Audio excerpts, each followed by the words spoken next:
Hi, this is Jyoti. Welcome to Unix Academy. In this video, I am going to show you Kubernetes introduction. What is Kubernetes and K8s? Kubernetes is a tool for automated management of containerized applications, also known as containerized orchestration tool, and this is where orchestration tools such as Kubernetes offer the biggest value. Kubernetes K8, it's just split it. Kubernetes K, give a space and S in between K and S, 8 letters is there. These letters removed. Instead of these letters they kept 8, so this is called K8s.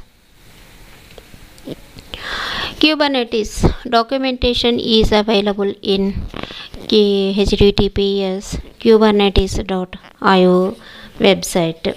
Now let us come to the point. This is where orchestration tool such as Kubernetes offers the biggest value. Kubernetes is an open source project that was released by Google in June 2014. Google launches 2 billion containers a week in their infrastructure and has been using container technology for over a decade. Originally, they were building a system named Borg, and now it's called Omega, to schedule their vast quantities of workloads across their ever expanding data center footprint. Now, Kubernetes, already I said, as an open source system for automating deployment, scaling, and management of containerized applications. What is the end goal of Kubernetes? Automate your application infrastructure and make it easy to manage. Next, come to the point. What is containers? Containers, I think everybody knows, but I will tell you here once again. Kubernetes is all about containers. Containers are a bit like virtual machines, but they are smaller and start up faster. This means that automation can move quickly and efficiently with containers. Now let us move to orchestration. Here you can see the building a cluster architecture. This is a simple example for cluster architecture. One master and 2 nodes. Simply I kept here a diagram. One master server contains Kubernetes API, and worker nodes contains one or more containers. Now orchestration. With containers you can run variety of software components across a cluster of generic server. This can help ensure high availability and make it easier to scale resources. An orchestration tool to automate these kinds of management tasks. That is what Kubernetes does. You are looking the diagram on the screen. One kube master, kube node, and kube node 2. Here in master, Docker, kubeadm, kubelet, kubectl, these are packages. We need to install the kube master with control plane, one more extra package. And a kube node, we need to install the Docker, kubeadm, kubelet, kubectl. These packages we need to install in all the number of group of nodes. These are packages. Next, what are the requirements needed for Kubernetes? Just Ubuntu 18.0 Bionic TLS, size medium 2 units, CPU 3 units and memory 3 gig, and prerequisite is install to Docker. Here in this lab practice, I am using server 1 for KubeMaster, server 2 for KubeNode and server 3 for KubeNode 2. And now installing Docker. Why we should install Docker? Docker is a container runtime that we will be using. A container runtime is the software that actually runs the containers. Kubernetes supports several other container runtimes such as RKT, means Racket, and Containerd. Containerd nothing but Docker engine. But Docker is most popular to use with Kubernetes. Installing kubeadm, kubelet and kubectl. Then we need to bootstrapping the cluster. What is bootstrapping the cluster?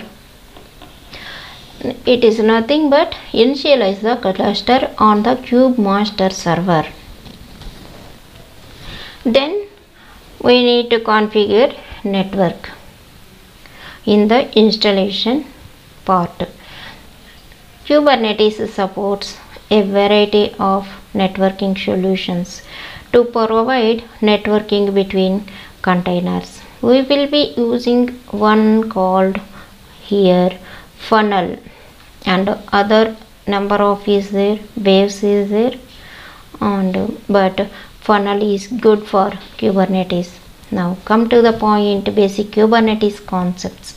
Containers and pods. Already you know the containers. Now let us talk with pods. You are looking diagram on the screen. There are two nodes. It contains pod and IP address, and one container with a single pod and two containers with a single pod. Those are, and node 2 contains one container with a pod, and those IP addresses are different. Now pods. Pods are the smallest and most basic building block of the Kubernetes model. Now cluster and nodes. Kubernetes implements a clustered architecture. In a typical production environment, you will have multiple servers that are to run your workloads, means containers.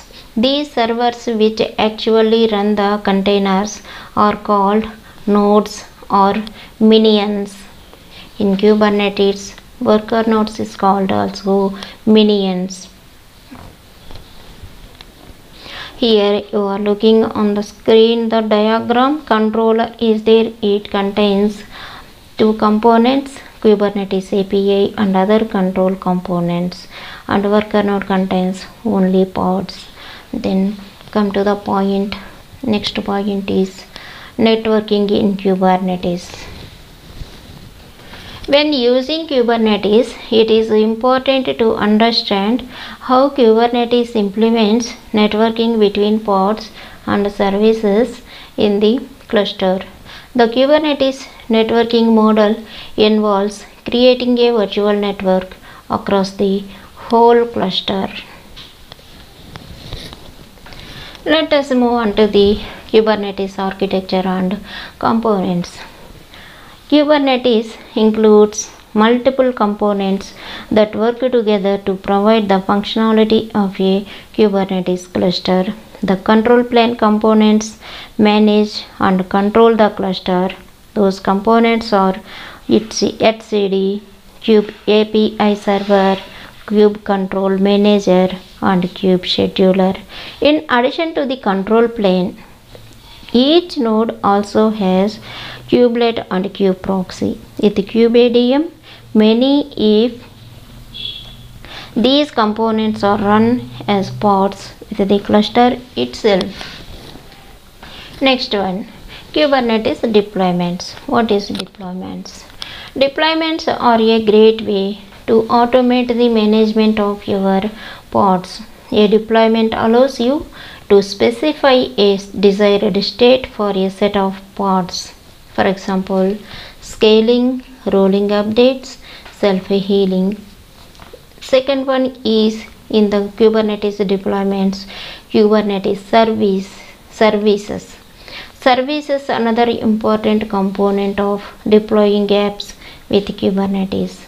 Next one is what are microservices?